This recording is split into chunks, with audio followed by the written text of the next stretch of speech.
This weekend we are in week 2 of our series, Tighten the Knot. And one of our goals as a church, one of the main things that we want to do, is we want to grow strong families here in the town of Queen Creek. We believe that a strong family builds a strong community, builds a strong church. And so we want to help moms and dads, daughters and sons, grandparents. We want to help all of us be stronger in our families. And so we started this series last week where we're looking at what it takes to have a stronger marriage. And so we're calling it Tighten the Knot. And so, but one thing I said last week was, if you are single, please do not check out on me over the next couple of weeks, because there are things in every one of these messages where you can say, well, I can just take that and I can build stronger relationships in my life with that principle. The principles that create a strong marriage are the same principles that will create strong relationships in your life. Do you guys see what I'm saying? This means yes, this means no, this means I don't know, all right?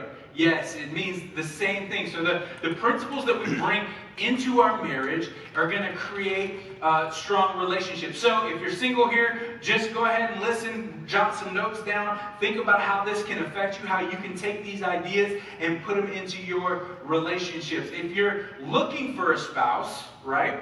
Because we want people to get married. That's a good thing. Marriage is a good thing. If you're looking for a spouse, some of these things are a good checklist for you. And so you may be thinking, well, I wanted to have a nice boat, or I wanted to have a good job, or I want her to, be really, really, sweet around kids, or whatever. Whatever it is that you're looking for in a spouse, whatever checklist that you kind of put together in your head, maybe this series will help you in maybe adding to that or taking some things away, and deciding what's really important and biblical when you're looking for a spouse. So, you guys ready for week 2 of Tighten the Knot? Let's go. Last week we kicked off this series, and we said we needed a better definition of love. It's not the ooey gooey feeling that you see in the movies or in the pop songs on the radio, but love has a different definition. Jesus said in John 15:13 that greater love has none than this, than someone lay down his life for his friends. So in laying down my life to meet the needs of someone else, that is what love is all about. We said that ultimately Philippians 4 tells us that God supplies our needs, and so God's responsible for meeting our needs. So if you're in a marriage that's unfulfilled, take that to God. Take that need to God. When your marriage is being fulfilled, when things are all going right, then what's happening there actually is I'm partnering with God to meet the needs of our spouse. And how awesome is that? Many of us, we've been on mission trips and we've gone all over the world, or maybe we've served in soup kitchens or homeless shelters, and we've met the needs of people that we don't even know their name. We've met the needs of people, we're meeting them for the very first time, and we're partnering with God to do that. We understand that. We understand that concept, and that's why we do missions. That's why we serve in our community. And so, in reality, we in our homes can do the same thing. I can partner with God to meet the needs of my spouse. So we need a better definition of love. Today, the title of the message is My Response is My Responsibility. My response is my responsibility. One of the most destructive wars in human history was World War I. And the reason why it was destructive is because they developed this new type of warfare called trench warfare. Estimates put the total number of casualties, that's people killed or wounded, at 40 million people. And when you hear these stats, you think, well, every person, there was a number that's attached to it. There's a name, there's a story, there's someone that loved them, there's someone that they loved. And what made this so destructive, what made this war so destructive, was trench warfare. Each side dug a system of ditches, and in those ditches they camped in there. And that was their side, and they're not giving up that ground at all. They're going to get in there, they're going to stick in, and on top of those trenches there were barbed wires, there were machine guns, and so the space between the ditches was called no man's land. And if you went into no man's land, it was pretty much sure that you were going to die there. Right? And so what happens is that it would just set up this stalemate. For comparison, the Battle of Gettysburg in the Civil War lasted 3 days. The Battle of the Somme in World War I lasted 140 days. This is what happens when sides, dig ditches, they dig in, and they say, I am not going to give any ground. It is my way. This is what's going to happen, and it's got to go this way. I'm not going to give up on what I think or what I do, what I say. This side dug in, this side dug in. No one is giving any ground, and no one is taking any ground. Sadly, when we look at the state of most marriages today, many marriages, they don't resemble two people coming together to attack an issue. Instead, some marriages look like trench warfare. I'm going to dig into my position. And if you don't agree to my position, I'm not giving any ground.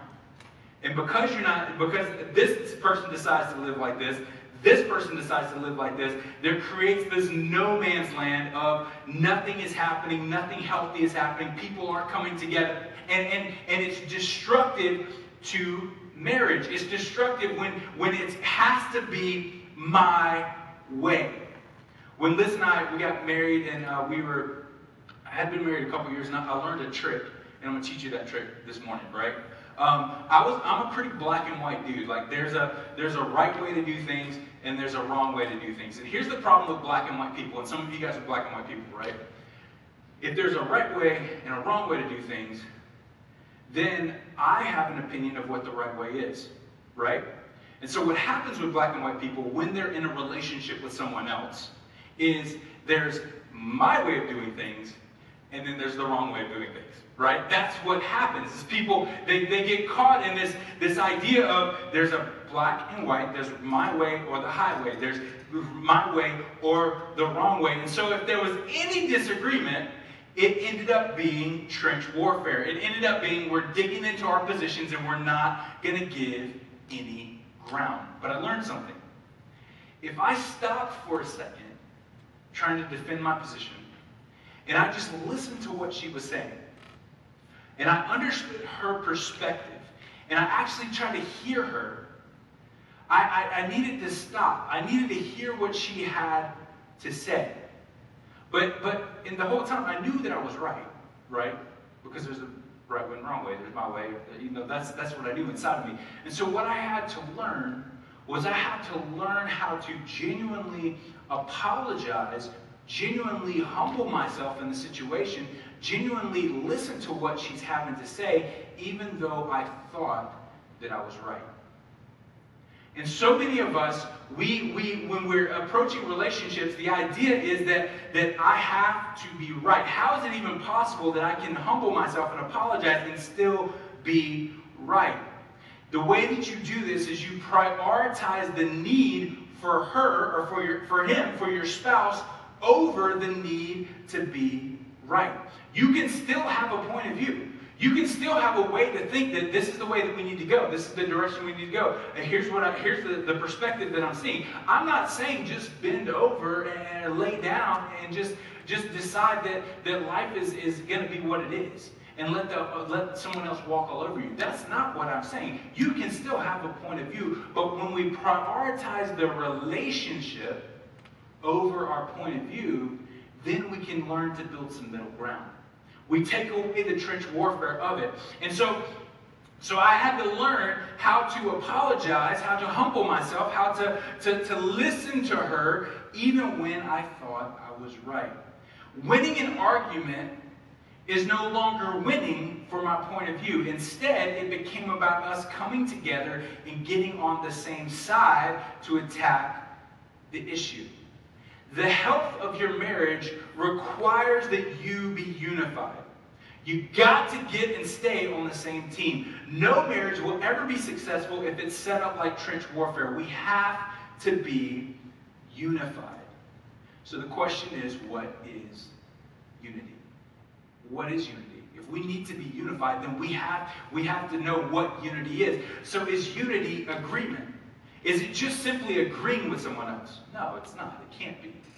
Each of you have your own point of view, your own history in life, your own life experience, your own hopes and dreams, your own mistakes and failures. You are 100% unique, and it does not matter how long you've been married. You could be married for 6 days, or you could be married for 60 years. It does not matter how long you've been married. You will still have your own perspective. And if any of us saw something and we looked at something, we would all have a different perspective. And so agreement is not just saying, and unity is not just saying that I agree with whatever they say. I just agree, if they say the sky is green and the grass is blue, I'm just going to say, okay, yeah, I agree with you. No, that's not what it is. Unity is when we come together and we get on the same page. In the most destructive marriages, agreement plays out like this. One of the spouses is more of a bully, who's the more aggressive one, and they just overrun the more passive one into submission. And this is not what we're talking about when we talk about unity.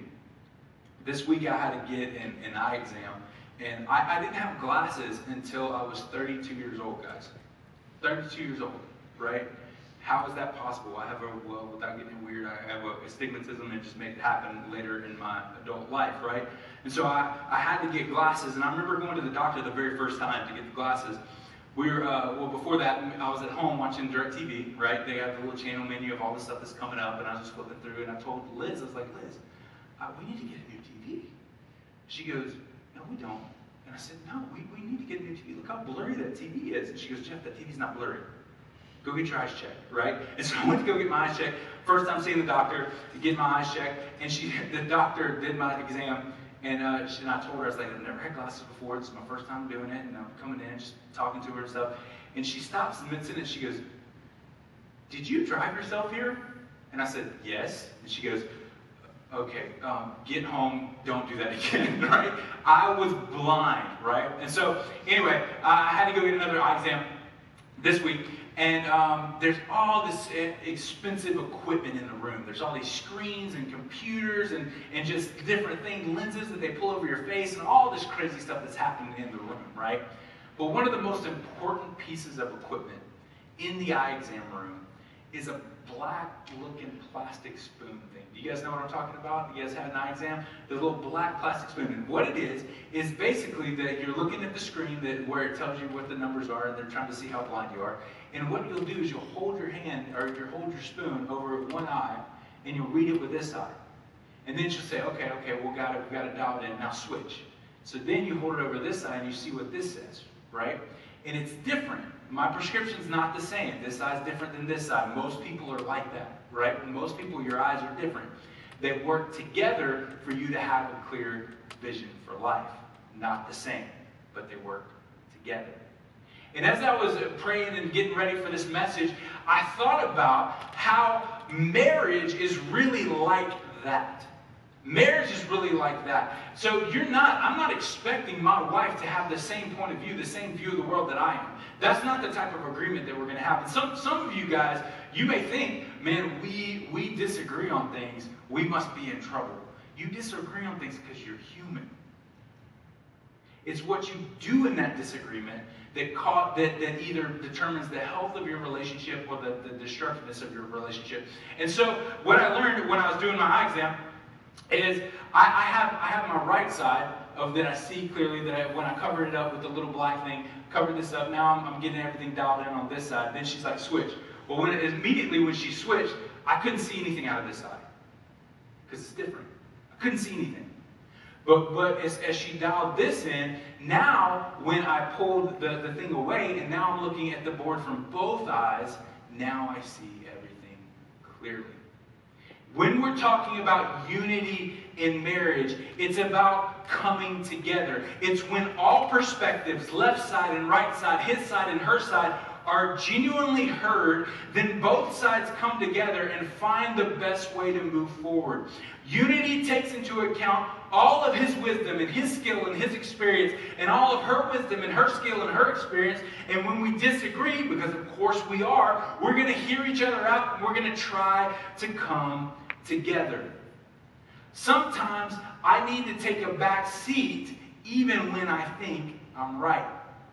I know when the doctor was working on my right eye that I had to get it dialed in, that I needed to cover up my left eye, that I needed to put the perspective of my left eye to the back for a little bit to let the doctor work on my right eye.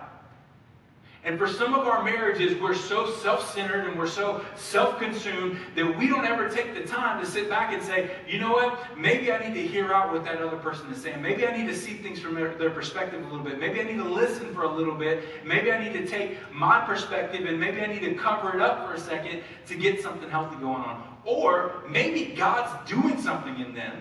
Maybe God's doing something in them and I just need to lay low for a second and let God do the work in them. You see what I'm saying? The perspective of us working together, my left side and my right side, his side and her side, that is what leads to a healthy marriage. The big idea here is one called mutual submission. Say that with me. Mutual submission. Ephesians 5 talks about it. And we're going to read through Ephesians 5 here real quick. Ephesians 5 let's start in verse 21.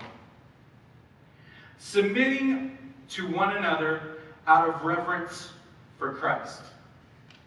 Wives, submit to your own husbands as to the Lord. For the husband is the head of the wife, even as Christ is the head of the church, his body, and himself its Savior. Now it is the church submit. Now as the church submits to Christ, so also wives should submit in everything to their husbands. Verse 25. Husbands, love your wives. Some ladies are like, wait a second. I have to submit, but all he has to do is love? That's not right. What is this? Remember last week when we said we need a better definition of love. We need a better definition of love for our marriages. So let's look at that word love real quick. Paul, when he's writing this, he uses the Greek word agape, and that's different than the other words that they use for love that you would usually see for affection for one's family. Agape, this guy named Folks said this in 1989. Agape is totally unselfish, that seeks not its own satisfaction, nor affection answering affection, that strives for the highest good for the one that is loved. This love has a standard and a model, the model that is the love of Christ for his church. It means not only a practical concern for welfare of the other, but a continual readiness to, wait a second, subordinate one's own pleasure and advantage for the benefit of the other. It implies patience and kindness, humility and courtesy, trust and support. This love means that one is eager to understand what the needs and interests are of the other and will do everything in his power to supply those needs and further those interests. So ladies, now, are you okay when it says husbands love your wives? It's an idea of mutual submission. She's submitting to him. He's laying his life down. He's submitting his needs, his wants, his desires for the betterment of her. Husbands, love your wives. Ephesians 5:25. As Christ loved the church and gave himself up for her, that he might sanctify her, having cleansed her by the washing of water with the word, that he might present the church to himself in splendor, without spot or wrinkle or any such thing, that she might be holy and without blemish. In the same way, husbands should love their wives as their own bodies. He who loves his wife loves himself. Men, how beautiful she appears to you has a lot to do with how you treat her.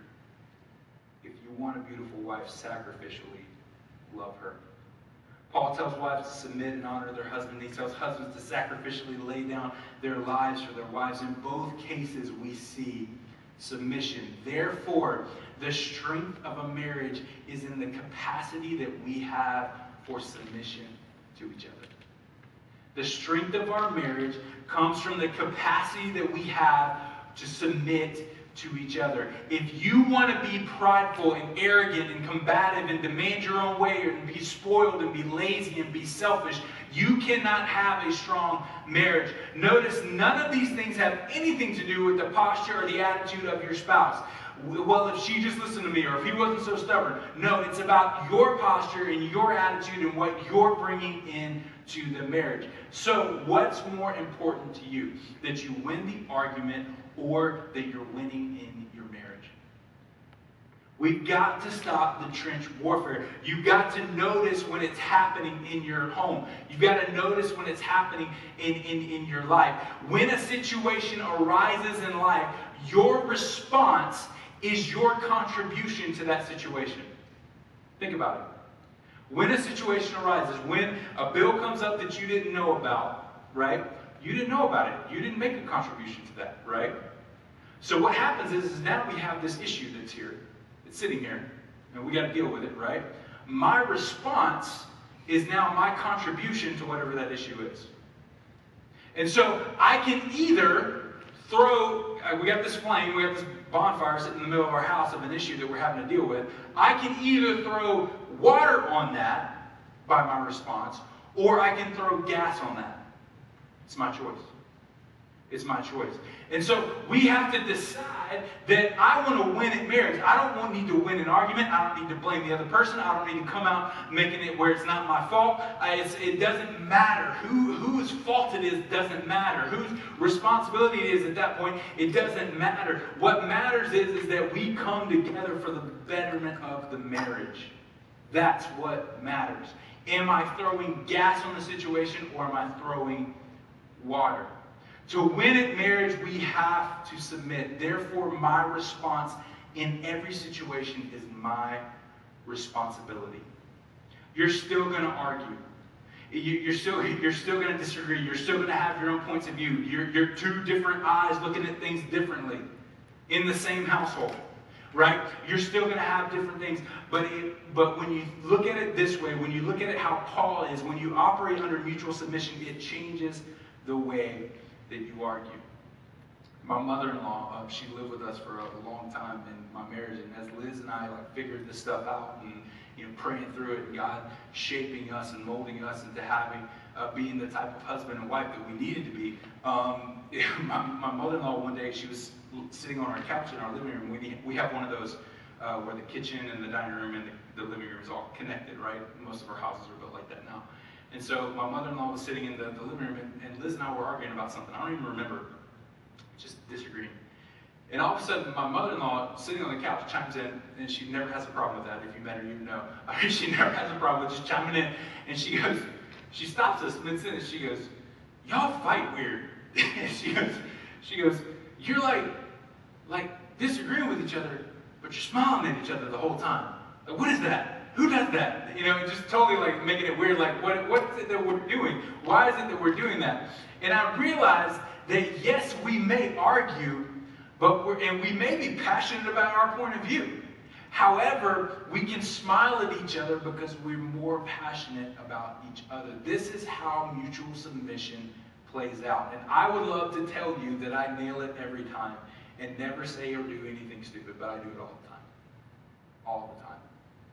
And so my response to the situation is my responsibility, but when I mess up, which I do, which you will do, my response is, or my responsibility is also to go make it right. We have to quickly learn to apologize for when we drop the ball because we value the other person. Time does not heal all wounds. And some of you come from a house to where if we don't talk about it, then it doesn't exist, right? If we don't talk about it, if we don't say that there's an issue, if we don't say that mom and dad are having financial problems, then the financial problems aren't there. You guys know people like that? If we don't say that the kids are acting up, then the kids aren't really acting up. If we don't say that I'm not being humble and I'm being prideful and I'm doing things my own way and I'm being selfish and I don't admit to this and I don't apologize and I don't humble myself, then eventually the other person will just not be mad at me anymore and we won't have to talk about it, right? But what I learned is that I have to humble myself. My response is my responsibility. Even when I mess up, I have to humble myself, learn to apologize, not just wait for the other person to come down. Because if I just do that, then did the issue really ever resolve itself? No. So what happens is the next time that I make her mad or I do something stupid, because there will be a next time, because I do that. I'm a preacher, I talk, I stick my foot in my mouth. That's what happens, right? So I do that. I'm going to stick my foot in my mouth, but if I don't apologize and address it with her right then, if I don't pull that out, if I don't humble myself, if I just pretend it never happened, let her calm down, then what happens? The next time I make her mad, this issue that I didn't apologize for just gets attached to the next issue and it makes that issue bigger, right? And so I have to learn how to humble myself, even when I messed up, go to that person and say, I am sorry. On the flip side, if I always carry wrong, if I always carry whatever it is that that person did to me, and I never take it to Jesus, and I never say, Jesus, I'm going to forgive them, even if they don't apologize, even if they don't admit that they're wrong, even if they don't do that, I'm just going to carry this hurt. That's like, carrying unforgiveness, you guys have probably heard this, is like drinking poison and expecting the other person to die. That's what it is, right? And so, even if the other person doesn't apologize, even if my spouse does wrong and they don't apologize, I have to take responsibility because I want to bring health into the relationship. And so now I've got to learn how to forgive regardless, right? So I'm serving the needs of my spouse by learning how to forgive. I'm serving the needs of my spouse by learning how to apologize. We're coming together, left eye, left side, right side, his side, her side. We're coming together for the health of the marriage. My response is my responsibility. Taking responsibility in your marriage comes in 3 forms, and we'll wrap up with this. Number 1, my attitude. I take responsibility for my attitude. Am I putting their needs above mine? Am I putting their needs above mine? Most of the time, when you're putting your own needs up in front of their needs, when it's your way or the highway, when you've dug a trench, right? That's going to show up in your attitude. Take responsibility for your attitude. Number 2, my approach. My approach. And taking responsibility for marriage, 3 forms. Number 2, my approach. Am I considering their point of view? Do I understand that the way that they see the world, the way that they approach life, their gifts and their talents and everything that God has put into them, and the vision that God has given them for their life, and the way that God, all the things that God has brought them through, is actually a gift to me, to make my life more enriched, to make my life better, to make me more well-rounded. If it was just my view, I'm only ever going to be as good as me, right? If I take into account what they're saying, then now it's not just as good as me, it's as good as us, right? My approach, I'm taking responsibility for my approach. Am I considering their point of view? Finally, am I taking responsibility for my actions? How do I need to be better? How do I need to be better? When is the last time you asked the people that are closest to you in your life, your spouse, your friends, the people that you love the most, the people that are closest to you, how can I be better at this relationship? And then didn't interrupt them. Let them talk. When's the last time you did that? Most people can't. It's so hard. But I know that's not what. No. How can I be better? And then just let them talk. Hear it. Hear it.